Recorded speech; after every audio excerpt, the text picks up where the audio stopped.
AWS Summit, Pat.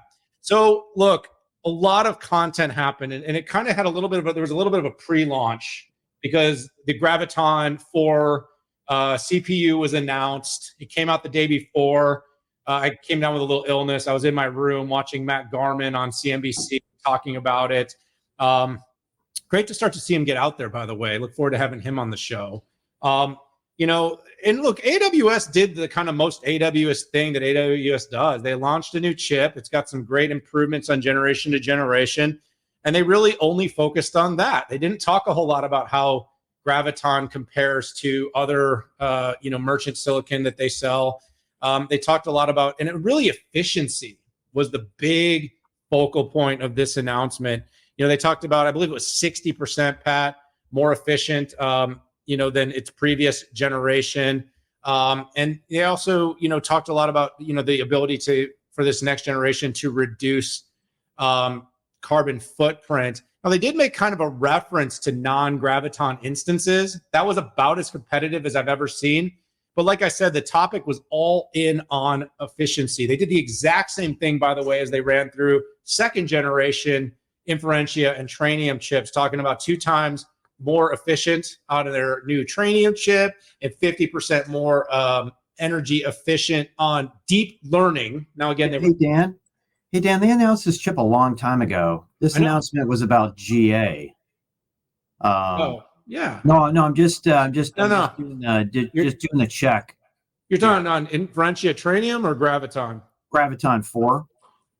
They announced. Yeah, I'm sorry. I should have said that clearly. It's I'm just blowing up for the audience. This was a tour. They were on announcing it's out. So I should have used that word more clearly. They announced that it's out and it's available now. My point, though, is really that they were doing a victory lap on efficiency. They seem to double down, lean in hard into the power envelope of these AWS homemade. I appreciate you stopping that. It probably came across like I was saying they were announcing these chips for the first time. GA, everybody. GA, Pat. Thank you. All right, let me talk a little bit more about the bigger AI Summit or AWS Summit focuses. And that was the Matt Wood keynote. Matt Wood, a VP of AI services, he came out and I did a long thread, lots of different things that he was talking about. I'm going to kind of try to focus on a couple. By the way, Matt Wood did the opening. Did a 6.5 Summit keynote on end-to-end enterprise AI. He did, and you almost worried me there that I'd given the wrong name, that I'd also botched that. So thank you. I'm not botching. I'm just clarifying to the audience who doesn't follow it. I know you knew it was GA. It was fact checking department. Well, but you know how I am though, Pat. Like I acquire a company and I announce it, and then when I actually close it, I announce it again. I mean, is this any different? No, that's exactly what AWS does. It's smart. Yeah, it's smart, right? So. And they were smart. They did a whole nother media round and got a whole nother tour to talk about their launches. So anyways, point though was a couple of interesting things with Matt that he came out. One is he really started off big on wanting to establish the footprint that AWS is in the AI business. Let's talk about where that happened. They ran the stat 96% of AI ML unicorns run on AWS. Where have we seen that stat before, Pat?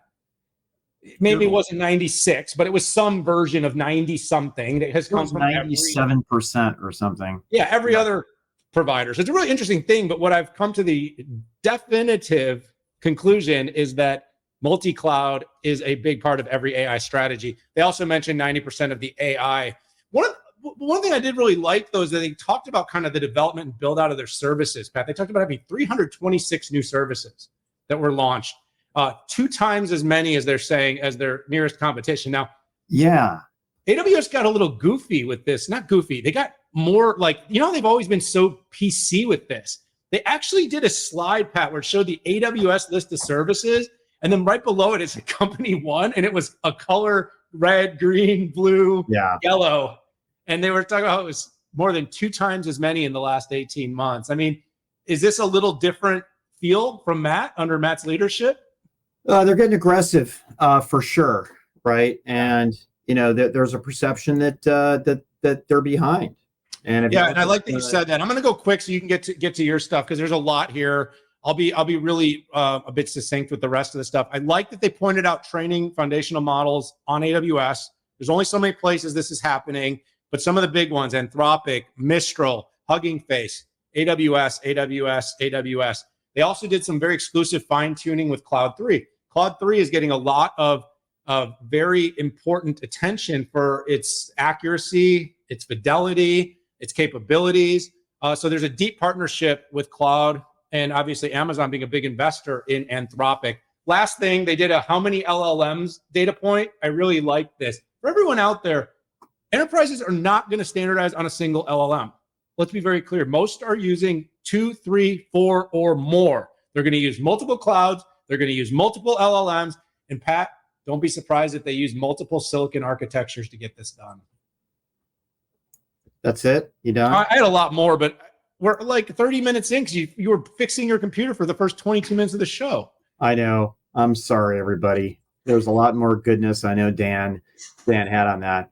And yeah, by the way, I participated in a I don't know, it was a 10-minute video that Yahoo Finance did on Graviton 4. And gosh, my tweets were in there. I sent in photos. I did some video for them as well. So it was fun. I got in on the action as well. So let me boil this down into two things. What AWS brought out here was either better results for enterprises or increased efficiencies by developers, right? On the better results, right, you had more data sources, RAG connectors to Salesforce, Confluence, and SharePoint, not just the data that's sitting in S3 buckets. They added guardrails for hallucinations, right? And that's about, again, getting better results.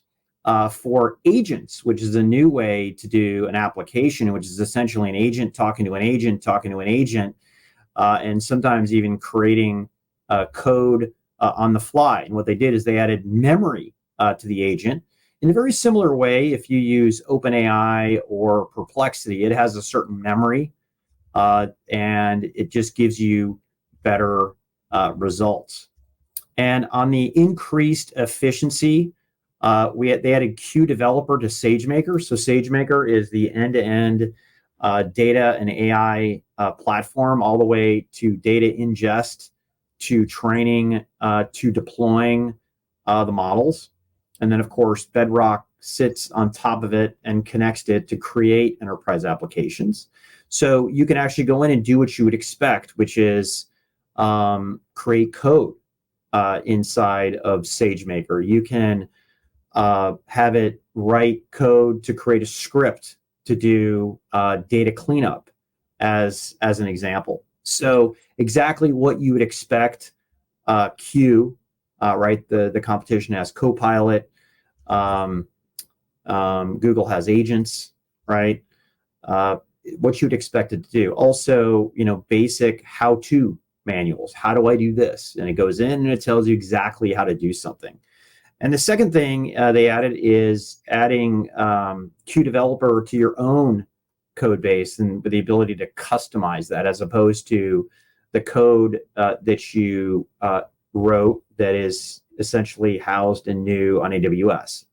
And the third one was what's called App Studio, that went into preview, and that's building applications with natural language. And we've seen examples of this out there, out from many different vendors to be able to do that. And AWS is bringing it to their capability. And one thing I do want to point out is that AWS, while the company has a consumer play with .com and the media and all of the different devices, this stuff has to be bulletproof and cannot be put out there. The expectation is that whatever they put out there is absolutely bulletproof. And overall, I did sense an increased aggression. I do believe that they are feeling some of the heat.